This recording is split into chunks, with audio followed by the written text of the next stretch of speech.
Hello, everyone, and welcome to week 9 of Poll 361. So, I am so pleased to announce that this week we are finally going to get into some equations, everything you've been waiting for.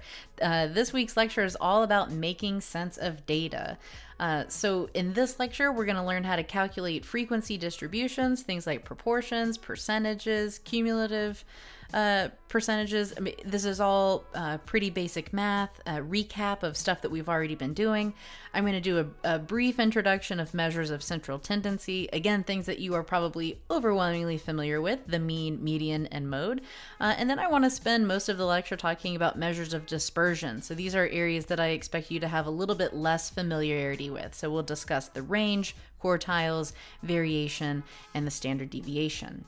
So what I really want you guys to focus on in this video lecture that you're watching on Tuesday, I want you to really pay attention to those equations and what these measures are trying to tell us.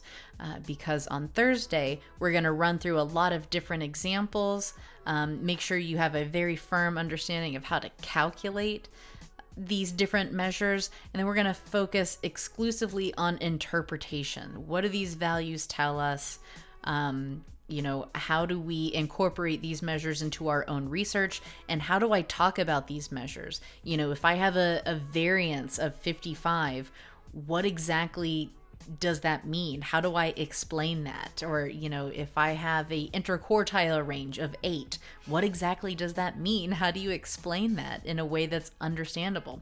That will be the sole focus of class on Thursday. So with all that being said, let's do some math. So all of the measures that we're going to learn today are going to be useful for you to help make sense of your data. And so I wanted to just start with some public opinion data and analyze, how we can pull that data out of our data sets and put that into a table and then try to analyze it and understand why these relationships exist. Why did the respondents answer this way? How can we explain this phenomenon? So the question that I have here is, do the wealthy have too much influence in government?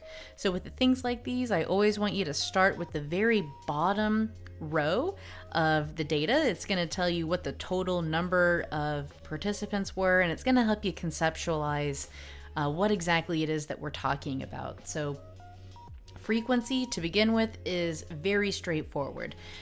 Here we are just reporting the raw number of individuals that selected each answer category. So we can see that 333 out of the 995 selected that they strongly agree that the wealthy have too much influence in government. But that raw number can be kind of hard to interpret, and that is precisely why we calculate proportions and percentages. This is all very straightforward. This is review information. We did a lot of this with the stratified sample lecture, so we know that the way that we calculate a proportion is simply the n of the category divided by the total sample size. So if we divide 333 divided by 995, that equals 0.33. That is our proportion. Okay, so this should all be review information at this point. If we want to calculate that, or if we want to transform that proportion into a percentage, all we have to do is multiply it by 100, so we move that decimal space over by 2. So the relative frequency is the same thing as the percentage. This is telling us what percentage each category constitutes the whole. So now these are a lot more easily interpretable, right? 33% of respondents strongly agreed that the wealthy have too much influence in government. 54% of respondents agreed that the wealthy have too much influence. So we get a really good idea of how the data is distributed on this particular question. Cumulative frequency is the only one that I think you might not have as much experience with, and all we are doing is sequentially adding each relative frequency by row. And this is really helpful because it can help us easily see where data might be clustered. So what this row is telling us, what this variable here, this column is telling us is that 33% of respondents strongly agreed that the wealthy have too much influence in government. And when we add the frequency of the next category with the previous category, so when we're adding strongly agree plus agree, the percentage of respondents that chose the percentage of respondents that chose those answers, our cumulative frequency on this row is 87. And this is telling us that 87% of all of our respondents either strongly agreed or agreed that the wealthy have too much influence. So we can see that 87% of our respondents are clustered on these two potential answer choices.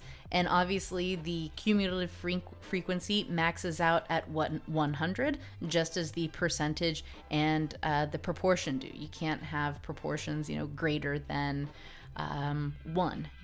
And your relative frequency will always cap out at 100. Okay, so just some basic recap of what exactly is a frequency, a proportion, a relative frequency, and a cumulative frequency. Pretty straightforward stuff here. We will do lots of examples in class on Thursday on making sure you guys have a super firm understanding of how to calculate these frequency distributions. So next I want to just jump right into descriptive statistics. These are simply statistics or numbers that describe certain characteristics or properties of a batch of numbers, or describe the characteristics of data. So let's start with measures of central tendency: mean, median, and mode. Again, I'm not going to go into this in too much detail because we know we simply calculate the average by adding up all of our observations and dividing them by the total number of observations. So that's really straightforward. Again, we will do more examples in class as needed. What I do want to draw your attention to, though, however, is how these means are denoted in our statistical equations, because you're going to see more and more of this in the coming weeks. So when we're talking about the mean of a population, we denote that with the Greek symbol mu. When we're talking about the mean of a sample, we denote that with a Y and a bar over it. In other words, we call this Y bar.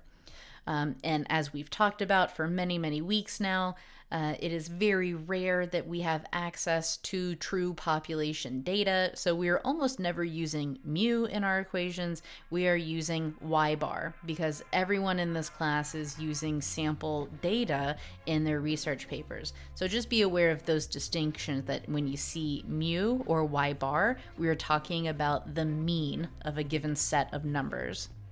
Let's talk a little bit about the importance of level of measurement. This is something that I really want you to focus on.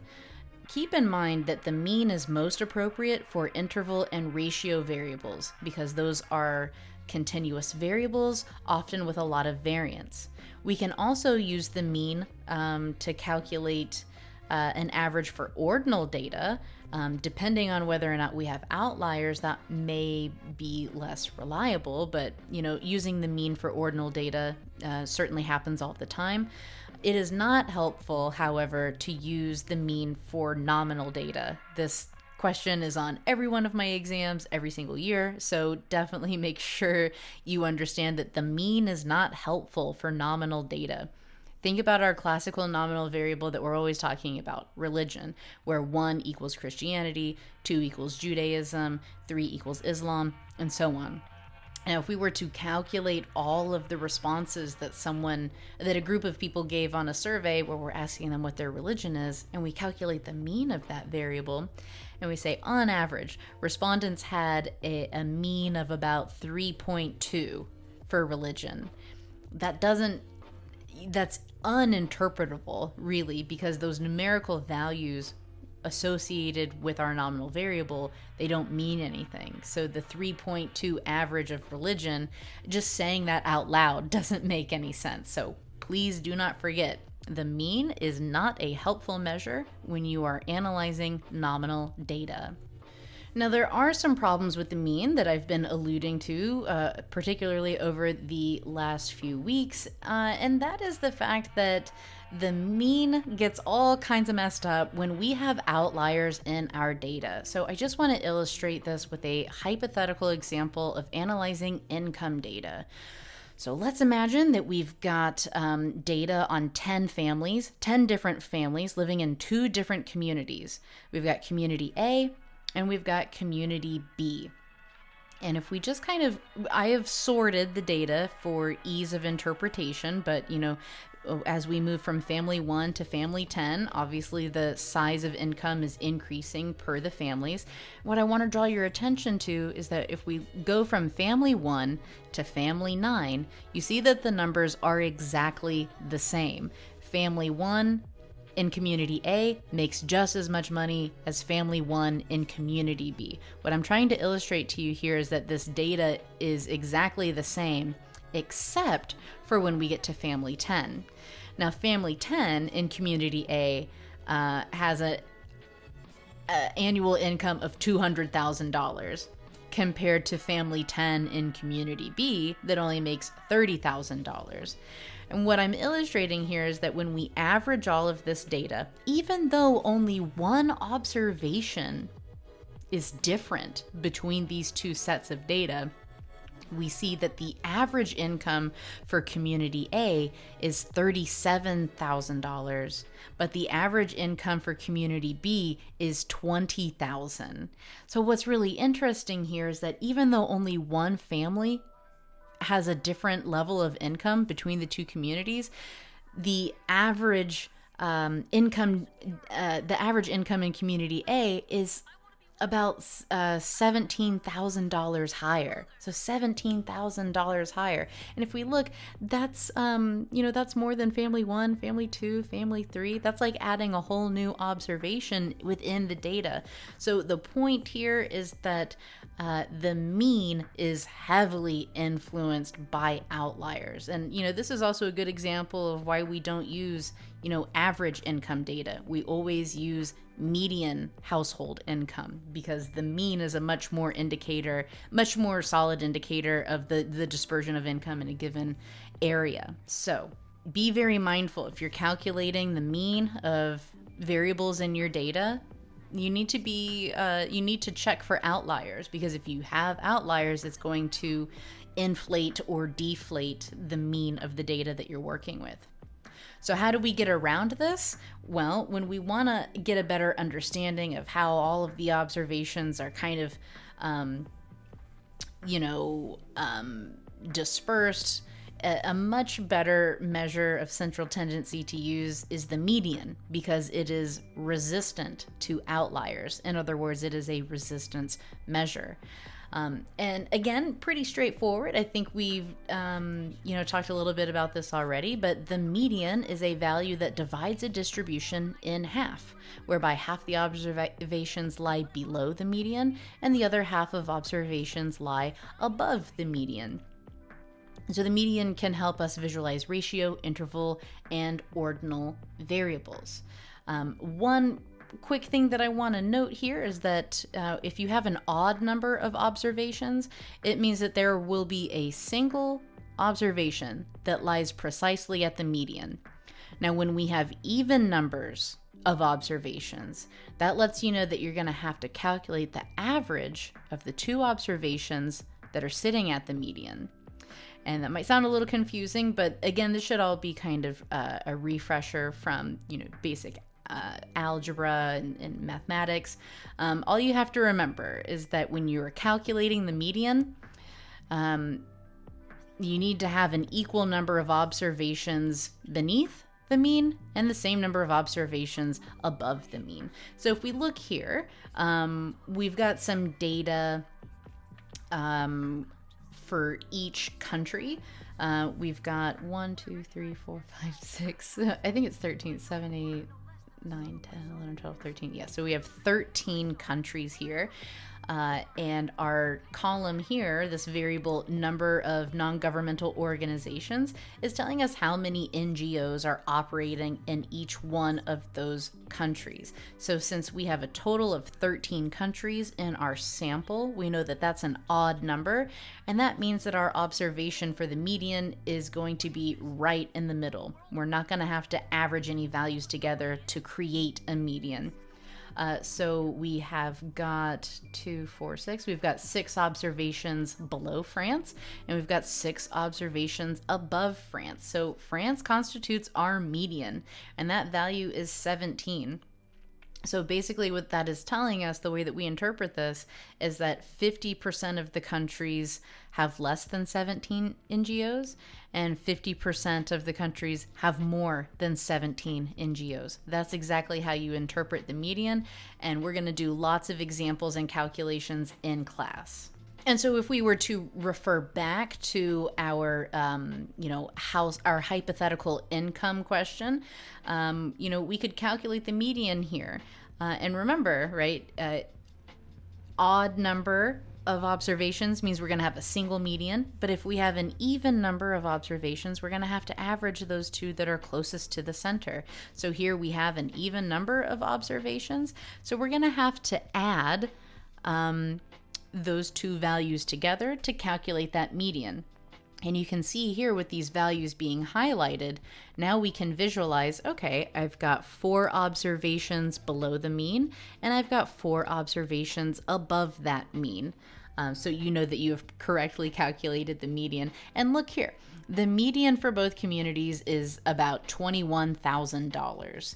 And that is a much more accurate representation of what the median, what the income looks like in these communities as opposed to that average. So I hope all of that makes sense. Again, make sure that you're taking notes throughout the lecture. Write down any questions that you have in the discussion board. And as always, bring those questions to class because we're going to be doing lots of calculations together on Thursday.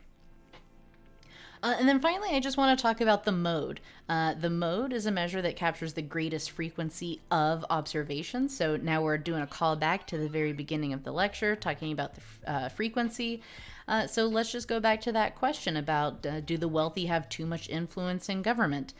In order to calculate the mode, all we need to do here is look for whichever observation has occurred most frequently, and that is the mode. So in this example, we see that the highest number, the greatest frequency of responses was on agree. They agreed that the wealthy had too much influence, and so that is our mode.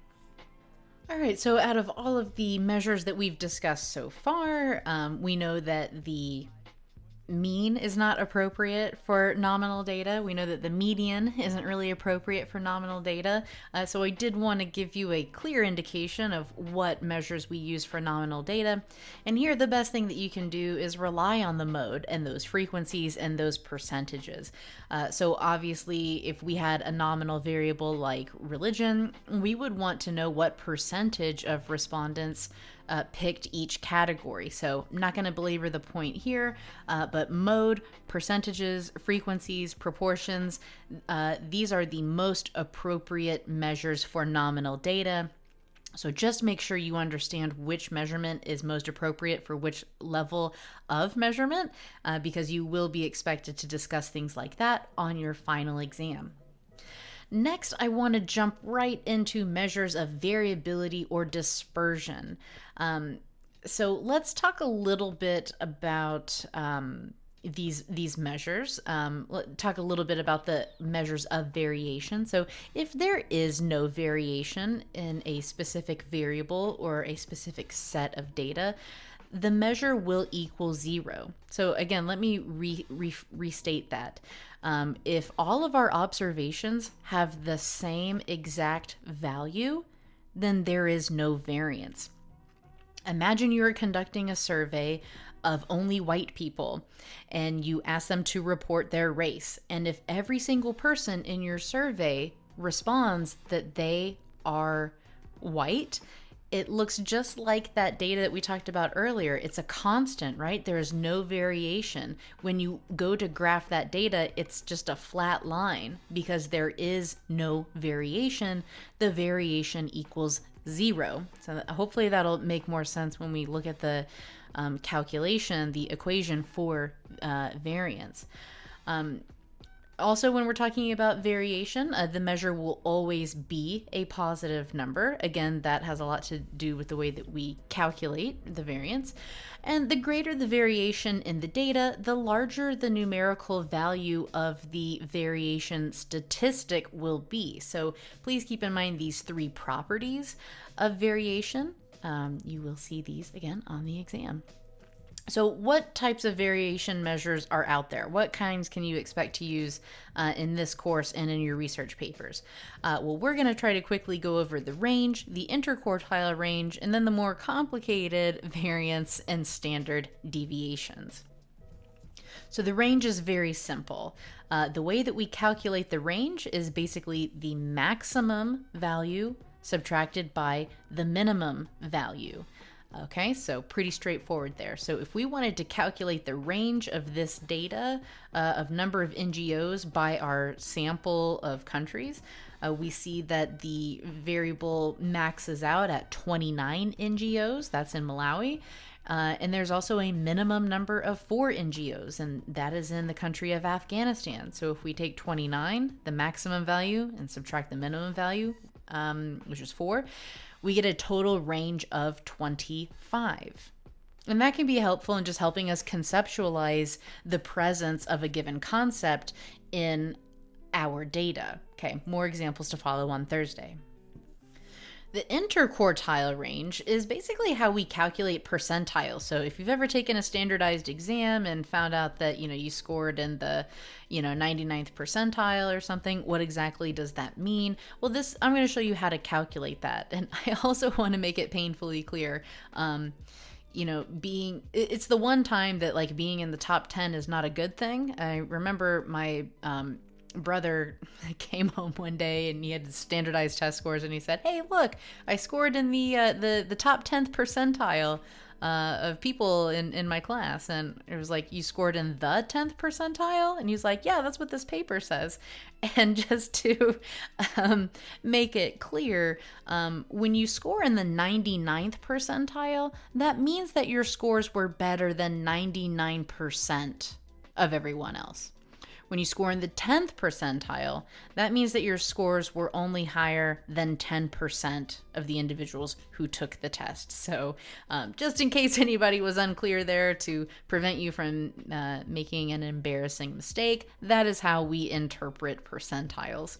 At any rate, let's talk about the interquartile range. So the way that we calculate these percentiles is we just calculate 3 different medians. Okay, so here's the equation here for the interquartile range. That is basically quartile 3 minus quartile 1 is how we get that range. So what exactly are we doing here? Well, the first thing that we have to do is calculate the first median, the 50th percentile median. And I'm just going to use this example with an odd number of observations because, as you know by now, when you have an even number of observations, that means you are having to average the 2 values that surround the median, and that can get a little complicated. So follow along with me, and we're just going to calculate the interquartile range here with our NGO data. So the first thing that we do, step 1, find the median. We did this earlier in an example. We know we have an odd number of observations. France is the median. That means that 50% of observations are below France and 50% of observations are above France. And again, it's not just France specifically, but you have to keep in mind we have sorted these values from lowest to highest. So I should rephrase that it is the value of 17 that is the median. I hope that makes sense to everybody.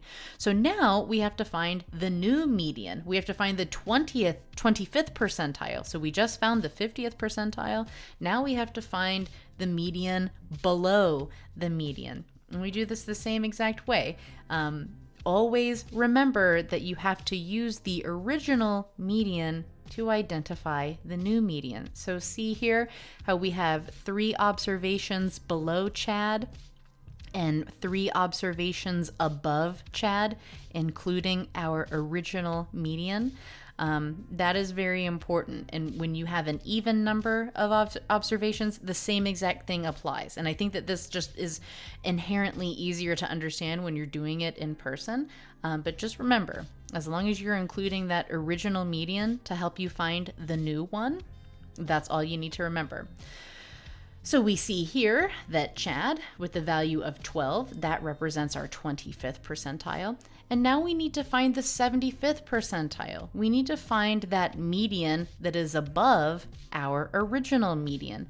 So including France, when we look at the rest of observations that we have left, we see that we are dealing with a total of 7 observations. So we know that our median is going to fit right in the middle, and we're going to have 3 below, and we're going to have 3 observations above that new median. So that's pretty straightforward. I hope that makes sense. It can be a little weird to explain over a video, but this is how we calculate the 25th, the 50th, and the 75th percentile.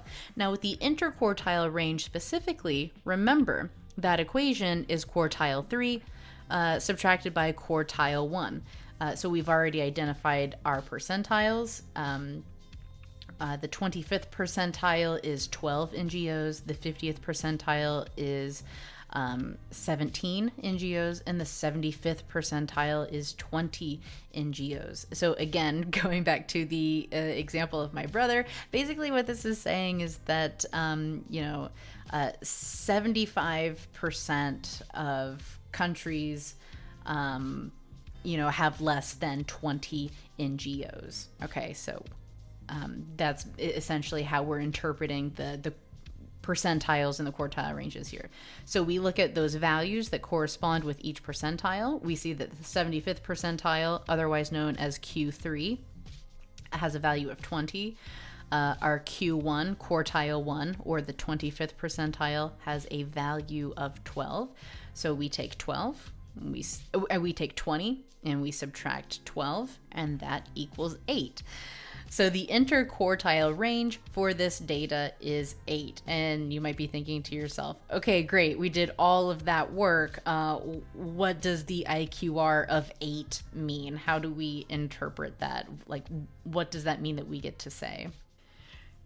And so if we just think about how we calculated that number and what these percentiles stand for and represent, it makes a little bit of sense. Essentially what we're saying is that when we move from the 25th percentile, so thinking about the lower quartile all the way up to the 75th percentile, what happens to the number of NGOs when we move from the 25th percentile to the 75th percentile? And since we know the IQR is 8, we say, well, the number of NGOs increases by about 8. And knowing that the number of NGOs maxes out at 29, so knowing that range, right, the maximum value of 29, the minimum value of 4, having all of this information and stating it this way gives us a really good idea of, what number of NGOs should we expect countries to have. And this is so important that, especially since we're dealing with sample data, we would think that, okay, if we, gathered 10 more countries or 20 more countries, we would probably expect the number of NGOs in that country to range somewhere between 12 and 20. Okay, so I really want you to focus on that and make sure you understand how to interpret these quartiles and these ranges, because as you'll see in the second part of this lecture, it is an integral part of understanding the essence of statistics in general. All right, so next I would like to move on to the variance. How do we calculate the variance? And yes, here's your first grown-up equation, so please don't hate me. I know that looks scary, but it's actually pretty simple. I'm going to walk you guys through it. So the variance is one of the more advanced statistics we're going to learn how to calculate. This measure, this statistic, examines the degree of deviation from the mean within the variables and data sets. So we're just trying to calculate a measurement that tells us how spread out is the data. Is there a lot of spread, or are all of the observations clustered really close together? And that is what the variance helps us understand. So there are 4 steps that you will need to know to calculate the variance. And yes, you will have to calculate the variance on your final exam. So I would pay particularly close attention to these steps. Step 1, subtract the mean from each of your scores, each of your observations. 2, square the result. 3, add up all of those square deviations. And 4, divide everything by the total n of your sample minus 1. And that is how you read this that's how you read this equation here. So I'm sure none of that makes any sense. So let's just jump into an example real quick. Say we wanted to calculate the variance or get an idea of how much variation exists on the number of NGOs in our sample of countries. Step 1, we have to subtract the mean from each of our scores. Well, technically the first thing we have to do is we have to calculate the mean in the first place. So we have all of our scores here. We're going to add them all up together, and we're going to divide by 13. Because that is the total number of observations that we're dealing with. So we're just calculating a standard mean here. And when we do that, we get a mean of 15.8. So again, we could debate, whether or not the mean is a good representation here. But in our sample of countries, on average, there's 15.8 NGOs in that country. Okay, so that's the average. We need to take that average, and we're going to subtract that from every single observation or score that's in our data. So we can just create a new column here. And so if we take Afghanistan, for example, Afghanistan has 4 NGOs, and we're going to subtract the mean from that value because we want to see how far away Afghanistan is from the mean. So then we get a value of negative 11.8. We want to see how far away Algeria's number of NGOs is from the mean. So we take its score of 5 and we subtract the mean from it. 5 minus 15.8 is negative 10.8. And you get the idea. We do that for every single case. Sometimes we're going to get a negative number, and sometimes we're going to get a positive number. All together, this is telling us how far away each score is from the mean. Step 2, we need to square the result. The quick answer for why we do this is because we don't want to have any negative values in our measurement. We need to make them all positive so we can standardize and make sense of this value, make sense of these measurements. So we just take negative 11.8 and we multiply it times negative 11.8, and that equals 139.24. And you square every single value, every single observation, and then you just write that down here. Step 3, we need to add together all of these squared values that we just created. And so I've gone ahead and done all of that math for you. That equals 660.32. And now, congratulations, we've made it to our final step. Now all we need to do is divide by n minus 1. So we know that in our sample, there are a total of 13 countries. So our n equals 13. The equation tells us that we need to subtract 1 from that n. So 13 minus 1 is 12. So we take our sum of the squared values, 660.32, divided by 12, and that gives us 55.03. And that is the variance of our data, 55.03. And so you might be thinking, okay, cool. Again, just like the IQR, we just did all of this math. What does this 55.03 mean? And again, it is just a measurement that helps us understand how spread apart or how clustered our data is. And one really helpful way to think about the variance is that if it were 0 or if it were extremely close to 0, that would tell us that there was no or very little variation. And depending on the way that your variables are coded and what the range of the data is in the first place, you can have a variance statistic that's in the thousands or the hundreds of thousands, or you can have a variance statistic that is at 55, like in this example that we've just done here. And while the variance isn't immediately interpretable, what we do know is that if the value is close to 0, then that means that there's not a whole lot of variation. But very, very large numbers of on the variance tells us that there is a lot of variation in our data. So now that you know how to calculate the variance, again, just remember those 4 steps. That's all you need to remember in terms of how to calculate the variance. And then you can calculate the standard deviation. And you'll be grateful that you've already done all of that work, because the equation for the standard deviation, again, which is represented by the Greek symbol sigma, is very easy. The standard deviation is simply the square root of the variance. So in the previous example, our variance was 55.03, and if we take the square root of that, that gives us a value of 7.41. So the standard deviation is 7.41. So altogether, I guess you could think about it that there's technically 6 steps involved in calculating the standard deviation. So the first thing that we do is we find the mean of our set of data. We subtract the mean from each observation. We square the value of those differences. We calculate the sum of all of the squared values. We divide by n minus 1. That is the variance. And then you find the square root of the variance, and you have calculated the standard deviation. So I know that that probably sounds like a lot. I promise you, it's actually, once you do it a couple times, you really get the hang of it. It's not so bad. We're going to do lots of examples in class together, so I just make sure you watch this video all the way through before class, and you'll be in really good shape to start calculating these statistics on your own and making sense of your data. So I know that we covered a lot today. What I really want you to focus on is making sure you understand the fundamentals of how we calculate each of these equations and feeling super comfortable with that.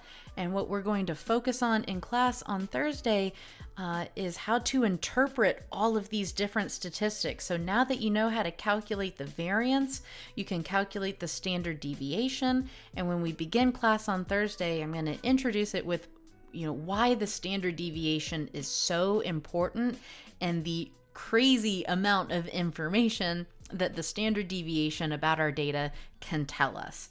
So that's it for today's lecture. I hope you enjoyed, and I will see you guys on Thursday.